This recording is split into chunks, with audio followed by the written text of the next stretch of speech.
அரசு அதிகாரிகள் மனுக்களை மக்களின் வாழ்வாதாரமாக பார்க்க வேண்டும் என முதலமைச்சர் மு.க.ஸ்டாலின் அறிவுறுத்தினார். சேலத்தில் வளர்ச்சி திட்ட பணிகள் குறித்து 4 மாவட்ட ஆட்சியர்களுடன் 2வது நாளாக முதலமைச்சர் மு.க.ஸ்டாலின் ஆய்வு மேற்கொண்டார். அப்போது மண்டல அளவிலான வளர்ச்சி திட்ட பணிகள் குறித்தும் சிறப்பு செயலாக்க திட்டங்களின் தற்போதைய நிலை குறித்தும் சேலம், நாமக்கல், தருமபுரி, கிருஷ்ணகிரி மாவட்ட ஆட்சியர்களிடம் முதலமைச்சர் மு.க.ஸ்டாலின் கேட்டறிந்தார். கூட்டத்தில் பேசிய முதலமைச்சர் அரசு அலுவலகங்களுக்கு வரும் பொதுமக்களிடம் அதிகாரிகள் கனிவாக நடந்து கொள்ள வேண்டும் எனவும் அரசு மக்களின் குறைகளை தீர்ப்பதற்கு முக்கியத்துவம் அளிப்பதை உணர்ந்து அரசு அதிகாரிகள் செயல்பட வேண்டும் என்றும் அறிவுறுத்தினார். மேலும் விவசாயிகள் கோரிக்கைக்கு முன்னுரிமை அளிக்க வேண்டும் என கேட்டுக்கொண்ட அவர் ஊடகங்களில் வெளியாகும் குறை தொடர்பான செய்திகளை கண்டறிந்து அவற்றை தீர்க்க வேண்டும் எனவும் தெரிவித்தார்.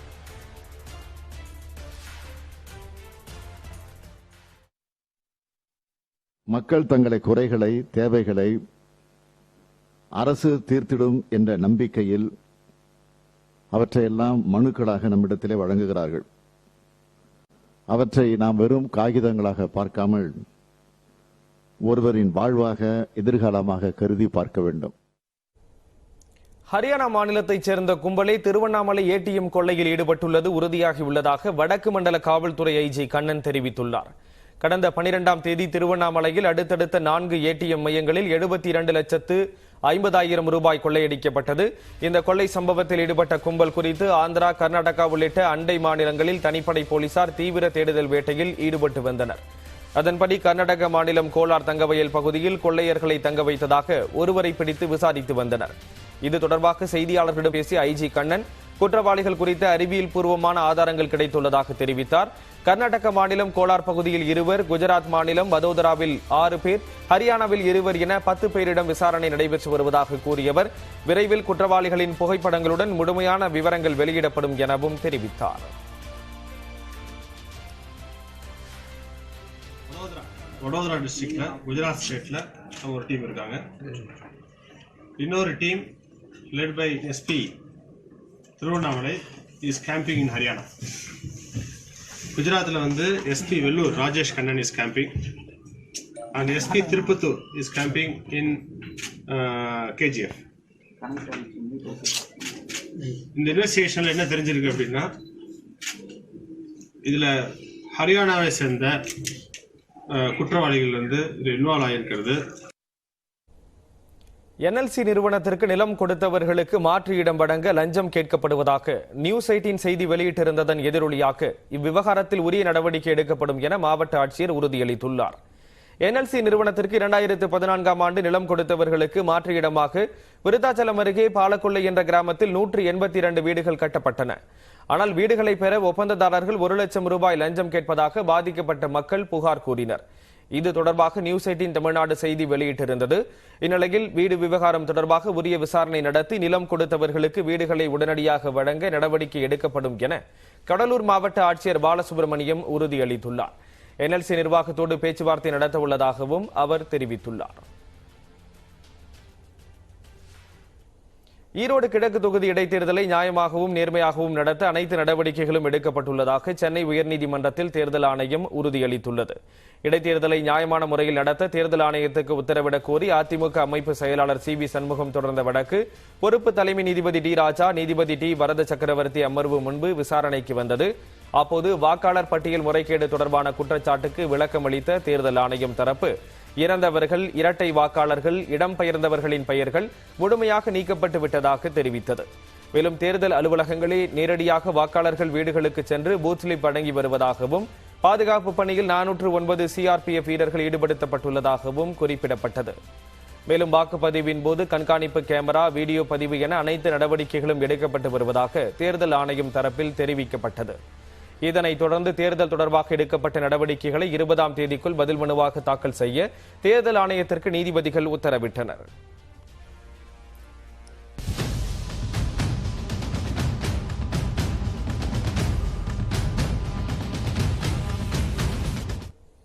ஈரோடு கிழக்கு தொகுதியில் தேர்தல் விதிகளை மீறியதாக திமுக, அதிமுக பணிமனைகளுக்கு சீல் வைக்கப்பட்டது. தேர்தல் நடத்தை விதிகளை மீறி திமுகவினர் பணிமனை அமைத்திருப்பதாக அதிமுக சார்பில் 2 தினங்களுக்கு முன்பு புகார் அளிக்கப்பட்டது. இந்த நிலையில் ஈரோடு கிழக்கு தொகுதிக்கு உட்பட்ட முத்துக்குமாரசுவாமி வீதி, அந்தோனியார் வீதி உள்ளிட்ட 14 இடங்களில் அனுமதியின்றி தேர்தல் பணிமனைகள் அமைக்கப்பட்டிருந்தது தெரியவந்தது. அதில் திமுகவின் 10 பணிமனைகளுக்கும் அதிமுகவின் 4 பணிமனைகளுக்கும் சீல் வைக்கப்பட்டது. மத்திய தொழில் பாதுகாப்பு படையினருடன் இணைந்து தேர்தல் அலுவலர்கள் சீல் வைத்தனர்.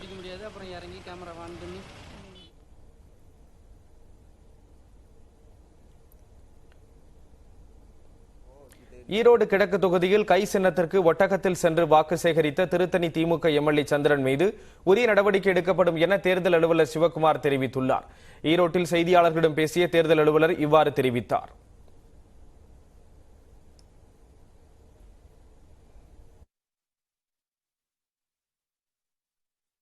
ஒட்டகத்தை மீறின எம்எல்ஏவோ இது நீங்கள் சொல்கிறதுக்கு நான் அதை அந்த எஃப்எஸ்டி டீம் யார், அந்த ஏரியா யாருன்றதை பார்த்துட்டு அவங்களுக்கு எஃப்எஸ்டி டீம்கிட்ட சொல்லி இப்போ அதுக்கு உண்டான எஃப்ஐஆர் போடுறதுக்கு உண்டான நடவடிக்கைகள் நம்ம மார்னிங்கே ஆரம்பிச்சிட்டோம். நியூஸ் பேப்பரில் அதுக்கு அது மேலே உரிய நடவடிக்கை எடுக்கப்படும். அதாவது புகார்கள் நம்மகிட்ட ரிஜிஸ்டர் ஆனது கிட்டத்தட்ட 110க்கு மேலே இருக்குது.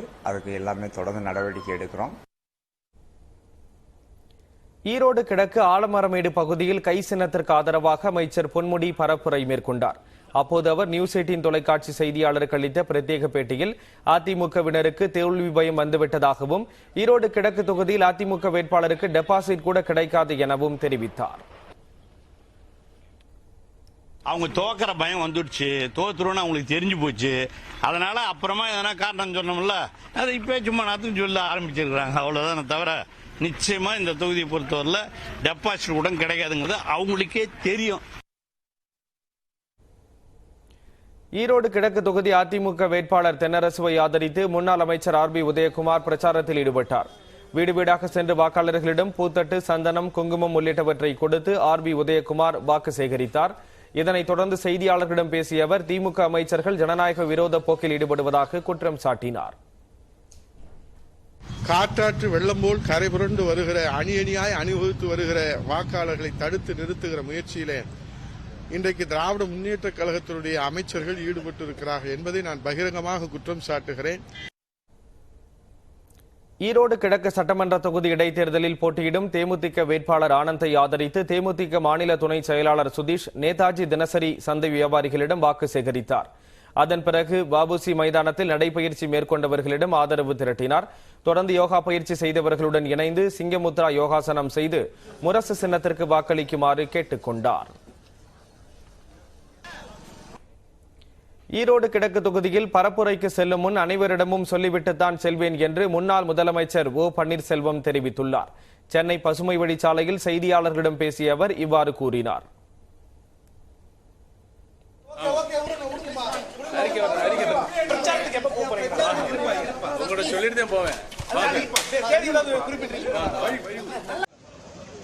ஈரோடு பவானி சாலை நெரிக்கல் மேடு பகுதியில் கொடிகள் கட்டுவது தொடர்பாக திமுக அதிமுகவினருக்கிடையே வாக்குவாதம் ஏற்பட்டது.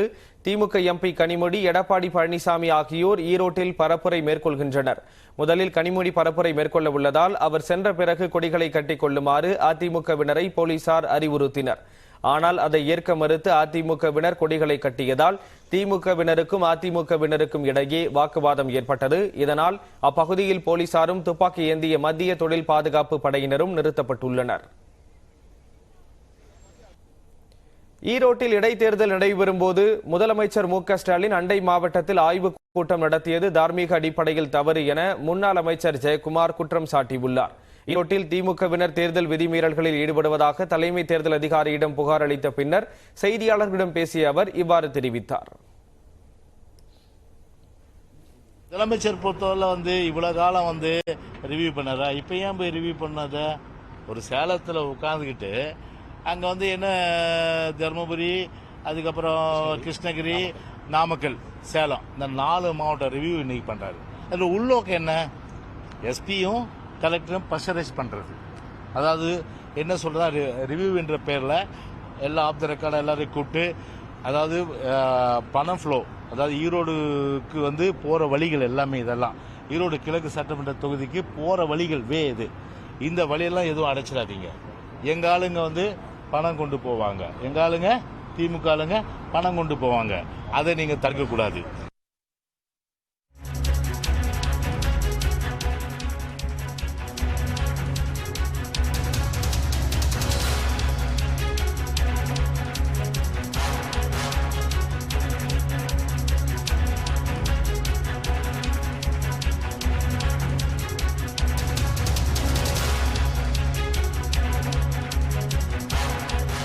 மேட்டூர் அருகே தமிழ்நாடு மீனவர்கள் மீது கர்நாடக வனத்துறை துப்பாக்கிச் சூடில் ஈடுபட்டிருக்கிறது. கூடுதல் தகவல்களை வழங்குவதற்காக சேலம் செய்தியாளர் கோகுல் இணைப்பில் இணைந்திருக்கிறார். கோகுல், விவரம் என்ன தெரிவிக்கலாம்? சேலம் மாவட்டம் மேட்டூர் அருகே தமிழக கர்நாடக எல்லையான பாலாறு என்ற வனப்பகுதி இருக்கிறது.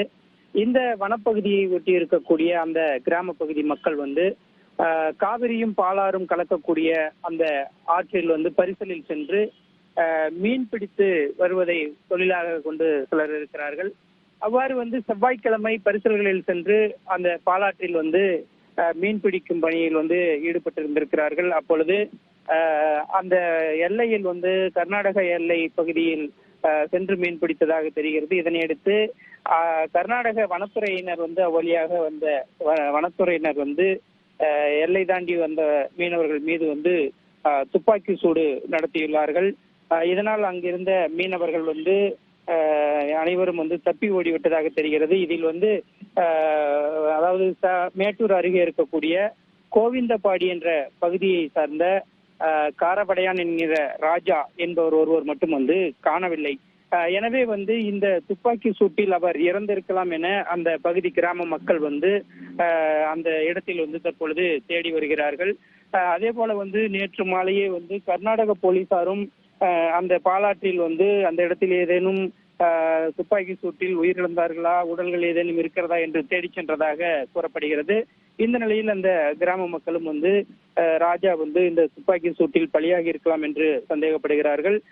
எனவே தொடர்ந்து அங்கு அந்த பகுதியில் ஒரு பதற்றமான சூழல் நிலவி வருகிறது.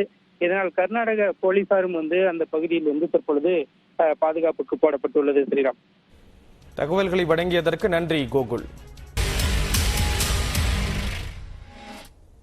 திரிபுரா மாநிலத்தில் சட்டப்பேரவை தேர்தலுக்கான வாக்குப்பதிவு அமைதியான முறையில் நடந்து முடிந்தது. வடகிழக்கு மாநிலமான திரிபுராவில் மொத்தமுள்ள 60 சட்டமன்ற தொகுதிகளுக்கும் ஒரே கட்டமாக வாக்குப்பதிவு நடைபெற்றது. மாநிலம் முழுவதும் 3337 வாக்குச்சாவடிகள் அமைக்கப்பட்ட நிலையில் காலை 7 மணிக்கு வாக்குப்பதிவு தொடங்கியது. காலை முதலே ஆர்வத்துடன் வாக்குச்சாவடிக்கு வந்த வாக்காளர்கள் வரிசையில் நின்று ஜனநாயக கடமையை ஆற்றினர். முன்னாள் முதலமைச்சர்களான பிப்லப் தேவ், மாணிக் சர்க்கார் உள்ளிட்டோர் தங்கள் வாக்குகளை பதிவு செய்தனர். 3 மணி நிலவரப்படி சுமார் 70% வாக்குகள் பதிவாகியுள்ளதாக தகவல் வெளியாகியுள்ளது. மாலை 4 மணியுடன் வாக்குப்பதிவு நிறைவடைந்த நிலையில் மார்ச் 2ஆம் தேதி வாக்கு எண்ணிக்கை நடைபெற உள்ளது. இதனிடையே தேர்தல் நடத்தை விதிகளை மீறியதாக பாஜக மற்றும் காங்கிரஸ் கட்சிக்கு தேர்தல் ஆணையம் நோட்டீஸ் அனுப்பியுள்ளது. வாக்குப்பதிவு நாளில் பாஜக மற்றும் காங்கிரஸ் ட்விட்டர் வாயிலாக பரப்புரையில் ஈடுபட்டுள்ளது. இது தொடர்பாக 2 கட்சிகளும் நாளை மாலை 5 மணிக்குள் விளக்கம் அளிக்க தேர்தல் ஆணையம் உத்தரவிட்டுள்ளது.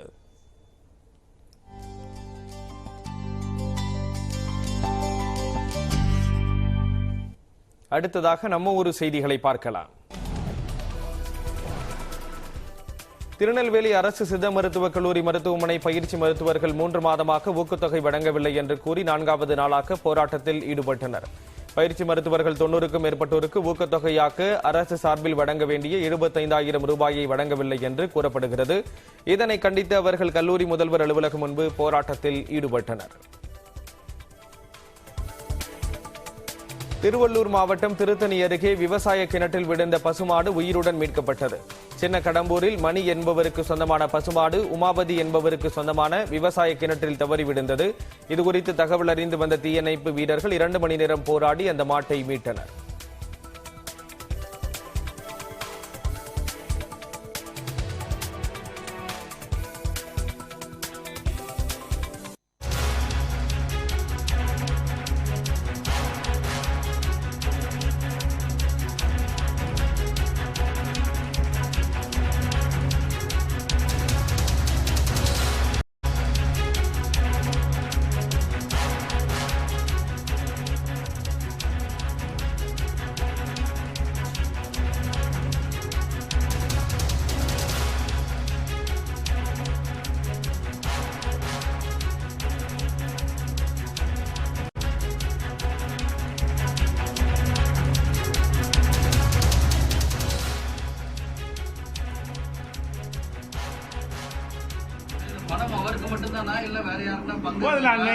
என் கார்ல எடுத்து போய் ஒரு 5 பேக் எடுத்து போய் அந்த நேழல் முதலமைச்சர் இளங்கோவனுக்கு விட்டோம்ல. எங்க சமீப காலம் இளங்கோவனே காணுவோம். நீங்க எங்க இருக்கிறாரா இல்லையாங்க? நான் கேக்குறேன். எதனா பாத்துருக்கீங்களா இளங்கோவன்? இளங்கோவனுங்க அவரு எடப்பாடியோட ஜெராக்ஸ் வாங்கல. சேலம் இல்ல அவரு கூட்டுறவுல இருந்தாரு. அவரு இருக்காரு. அவரு தெரியல, காணும். நிறைய பேருக்கு அவரை கேபி முனுசாமி கேட்டீங்கன்னா நிறைய விஷயம் வரும். இன்னும் இது மாதிரி எவ்வளவு பேர் இருக்காங்க தெரியும், எனக்கு தெரியும். அவங்களாம் இப்ப எம்எல்ஏ ஆயிட்டாங்கல்ல. எம்எல்ஏ ஆயிடுச்சு, எதுக்கு அதை போய் நம்ம சொல்லிட்டு இருக்கணும்? அவங்களாம் எங்கிட்ட புலம்புனவங்களாம் உண்டு. பண்றேன்னு சொன்னேன், அதுக்குள்ள போன் வந்து கொஞ்சம் முயற்சி பண்ணிட்டு இருக்காங்க. இப்ப கூட போன் அதனால தான் லேட். எனக்கு நான் 3:30 மணிக்கு வரதா, 1/2 hour லேட். வழியில நிறுத்தி கார் நிறுத்தி பேசிட்டு வரேன். அசுர சக்தி எல்லாம் ஒண்ணும் இல்ல, சும்மா அன்புக்காக வேற ஒண்ணு இல்ல. தெரியல, அங்கிருந்து எங்கெங்க போச்சுன்னு அவர்கிட்ட கேட்டிருங்க, சொல்லுவாரு. எங்கெங்க போயிருக்கேன் அவருக்கு தானே தெரியும். வாங்குறப்ப நான் இவங்களுக்கு தான் கொடுக்குறேன் நான் தாங்க அவர்கிட்ட. அப்படி கிடையாது. நான் லிஸ்ட் போட்டு சொல்றேன், என் நம்பர் எடுத்துக்க சொல்றேன்.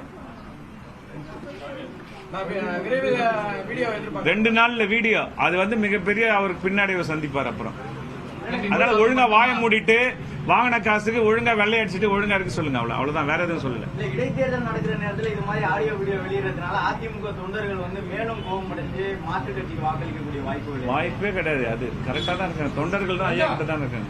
தொண்டர்கள் அவர்கிட்ட இல்லை. இப்போ தொண்டர்கள் வந்து அதிமுக நீங்க வந்து ஸ்டாண்ட் இருக்கீங்கன்னா அப்படி பதிலே சொல்ல மாட்டீங்க. புரியல. அதிமுகவுடைய வேட்பாளருக்காக எப்படி வெற்றி வாய்ப்பு சொல்ல? ஆமாங்க, ரெட்டாளி சிம்பிளுக்காக எடப்பாடிக்காக ஓட்டு போட போறாங்க. ரெட்டாளி சிம்பிளுக்கு ஓட்டு போட போறாங்க. அப்ப எப்படி இருக்கும்? ஏற்கனவே கூட்டணிக்கு தாங்க நம்ம கொடுத்தோம் அந்த தொகுதி. வந்து நாங்க ரெட்டாலியா நின்னுது, தமாக தானே நின்னுது. யுவராஜன் ஒருத்தர் நின்னாரு, கரெக்டா? இப்ப அது ஏற்கனவே கூட்டணி நின்னால அதுல வந்து பெருசா கவனம் செலுத்தல போன வாட்டி. இந்த வாட்டி ரெட்டையில வந்ததுனால கொஞ்சம் ஆளுங்கட்சி வேற திமுக இருக்கு, கொஞ்சம் கடுமையாக இருக்கும், ஜெயிக்கிறதுக்கு வாய்ப்பு இருக்கும்.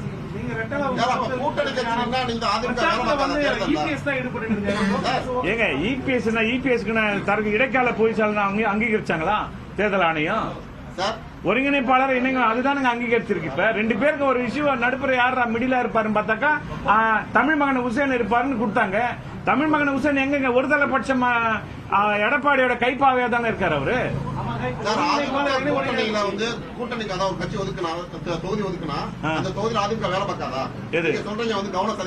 அதிமுக வேலை பார்க்கல.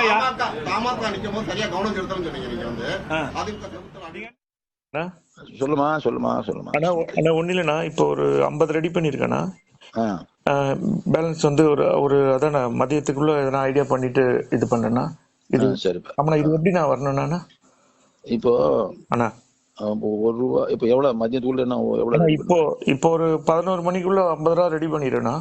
சரிப்பா. ஆமாண்ணா, மீதி வந்து ஒரு 50 வந்து இன்னொரு ஈவினிங்குள்ள கரெக்ட் பண்ணிடுவேண்ணா. சரிப்பா. அது எப்படி எடுத்துட்டா? இல்ல சார், நான் அனுப்பிச்சு விட்டுறேன். ஓகேண்ணா நன்றி. நான் அனுப்பிச்சு விடுறேன் தம்பிய. சரிண்ணா, அவங்கள்ட்ட கொடுத்துட்டு நான் ஏதோ ஒன்று டெஸ்ட் பண்ணுவேன். ஓகேண்ணா. தேங்க்யூப்பா. நன்றிண்ணா. ரெடி பண்ணுப்பா. நான் இப்போ அனுப்பிச்சு விட்டுட்டுமா? இப்போ நானு அண்ணா இல்லண்ணா, நான் ஆக்சுவலி நான் கரெக்டா ஒரு 11 மணிக்கு எனக்கு இல்லப்பா, ஊர்ல இருந்து அனுப்பிச்சா தானே அங்க வந்துடும் 11 மணிக்கு. அனுப்பிச்சு விட்டுருங்கண்ணா. அதான் சொல்றேன் நானு. அனுப்பிச்சு விட்டுருங்கண்ணா. சரி, அனுப்பிச்சு விட்டுறேன். நன்றிண்ணா. 2021 சட்டப்பேரவை தேர்தலில் சீட் வாங்கி கொடுப்பதாக கூறி கேபி முனுசாமி ₹1 கோடி பணம் கேட்டார் என்று ஓபிஎஸ் ஆதரவாளர் கிருஷ்ணமூர்த்தி குற்றம் சாட்டியிருக்கிறார். அது தொடர்பான ஆடியோவை கேட்டும் மேலதிக தகவல்களை அடுத்து வரக்கூடிய செய்திகளில் பார்க்கலாம்.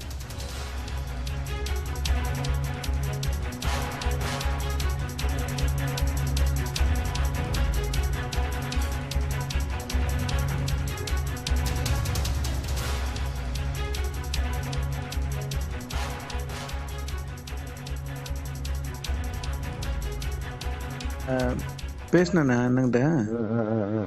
அவர் தான் என் சன்னை அனுப்புகிறேன் அப்படி இப்படின்னாரு. ஆனால் அதை எத்தனை மணிக்கு இப்போ கிளம்பு சொன்னதான். இப்போ எங்கண்ணா இருக்காரு அவரு? சன்னு நேற்று வரைக்கும் இங்கே தான் இருந்தார். ஒருவேளை காலையிலே எதுவும் கிளம்பியிருக்கலாம், வேற எதுவும் ஃப்ளைட் பார்த்துட்டு. இல்லை, இங்கே இருக்காருண்ணே, சென்னையில் அனுப்புறேன்னு இருக்காரு, அது கேட்டேன். அதானே காலையில கிளம்பியிருப்பாரு, வேற எதுவும் கலெக்ட் பண்ணிட்டு அப்படியே உங்களுதும் பார்த்து வருவார் நினைக்கிறேன். புரியுதுண்ணா, புரியுது. ஆமாம். அவரே கூப்பிடுவாரு. அதான் அண்ணன் அனுப்புறேன்னு சொன்னாரு. சரி சரி, நம்ம பேசினா அவரே வரட்டும் இல்லைண்ணே, நம்ம முந்திக்க வேண்டாம். வரட்டும் டைம் மதியம் வரைக்கும் பார்த்துட்டு ஆ அதுக்கப்புறம் இன்னும் பேசிக்கலாம். ஓகேண்ணா, ஓகே ஓகே. சரி, நான் இப்போ ஒரு 50 ரூபா ஃபர்ஸ்ட் கொடுத்து போனேன், அப்புறம் பீச் போனேன். அவ்வளோதான். சரிண்ணே, சரிண்ணே. 2 நாள் ரெடி பண்ணுறேன்னு சொல்லிட்டு. ஆமாண்ணே, நம்ம பேசுற விஷயம் தெரிய வேண்டாண்ணே. இல்ல. ஏன்னா நான் வந்து பழனி அண்ணன் நம்பர் தான் இல்லை, அது ஒரு மாதிரி டைப்பு. அவரே நம்பலையே, இந்த விஷயத்துல அவரே நம்பலையே. கரெக்டாக சொன்னீங்க, வேணான்னாரு. கரெக்ட். சரிண்ணா. நன்றிண்ணே. கேக்குதுண்ணே. ஆனால் ஒன்றும் இல்லை, பேசினேண்ணே அண்ணங்கிட்ட. அவர் தான் என் சன்னை அனுப்புகிறேன் அப்படி இப்படின்னாரு. ஆனால் அதை எத்தனை மணிக்குண்ணே இப்போ கிளம்ப சொன்னதான். இப்போ எங்கண்ணே இருக்காரு அவரு? சன்னு நேற்று வரைக்கும் இங்கே தான் இருந்தாரு. ஒருவேளை காலையில எதுவும் கிளம்பி இருக்கலாம், வேற ஏதாவது ஃபிளைட் பார்த்துட்டு. இல்லை, இங்கே இருக்காருண்ணே, சென்னையில் அனுப்புறேன்னு இருக்காரு, அது கேட்டேன். அதானே காலையில கிளம்பி இருப்பாரு, வேற எதுவும் கலெக்ட் பண்ணிட்டு அப்படியே உங்களுதும் பார்த்து ஒரு வரதுக்கு. புரியுதுண்ணே, புரியுது. ஆமா அவரே கூப்பிட்டுருவாரு. அதானே அண்ணன் அனுப்புறேன்னு சொன்னாரு. சரி, நம்ம பேசினா அவரே வரட்டும் இல்லைண்ணே, நம்ம முந்திக்க வேண்டாம். வரட்டும் டைம் மதியம் வரைக்கும் பார்த்துட்டு அதுக்கப்புறம் இன்னும் பேசிக்கலாம். ஓகேண்ணா, ஓகே. சரி, நான் இப்போ ஒரு 50 ரூபா ஃபர்ஸ்ட் கொடுத்து போனேன், அப்புறம் பீச் போனேன். அவ்வளோதான். சரிண்ணே. 2 நாள் ரெடி பண்ணுறேன்னு சொல்லிட்டு. ஆமாண்ணே, நம்ம பேசுற விஷயம் தெரிய வேண்டாண்ணே. இல்ல. ஏன்னா நான் வந்து பழனி அண்ணன் நம்பர் தான் இல்லை, அது ஒரு மாதிரி டைப்பு. அவரே நம்பலையே, இந்த விஷயத்துல அவரே நம்பலையே. கரெக்டாக சொன்னீங்க, வேணான்னாரு. கரெக்ட். சரிண்ணா. நன்றிண்ணே.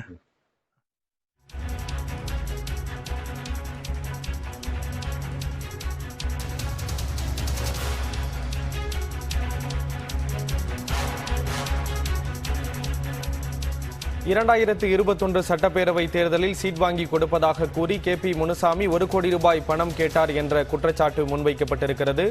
OPS ஆதரவாளர் கொளத்தூர் கிருஷ்ணமூர்த்தி இந்த குற்றச்சாட்டை முன்வைத்திருக்கிறார். அது தொடர்பான அந்த ஆடியோவையும் கேட்டும் அது தொடர்பான செய்திகளை பார்த்தோம்.